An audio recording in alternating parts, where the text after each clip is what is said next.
Applausi per questi...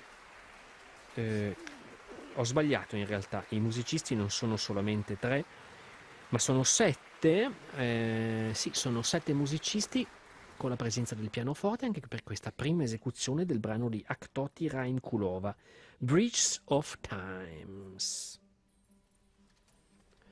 Presenza di strumenti a percussione anche, ultime accordature. Sentiamo già la sonorità di uno strumento particolare. Siamo pronti.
Molto gustosa questa composizione che abbiamo ascoltato in prima esecuzione di Aktoti Raimkulova, classe 1964, Bridges of Times per pianoforte Kobitz. Kobitz è una specie di viola da gamba arcaica, fisarmonica e strumenti popolari kazaki, cioè le tre mandole delle quali abbiamo parlato prima, con 2 corde, e un grosso tamburo, e il percussionista si occupava anche a volte di uno scacciapensieri, più appunto, come detto, il pianoforte. Molto interessante. Allora abbiamo ascoltato Zaniau Bakirova, Akerketa Zibayeva, Galimtsan Narimbetov, Abilai Tlepgergenov, Erzan Zamenekeyev, Tanat Sadenov e Zanibek Zamiev, nomi quasi impronunciabili per noi, chissà la vera pronuncia kazaka come risuona in realtà.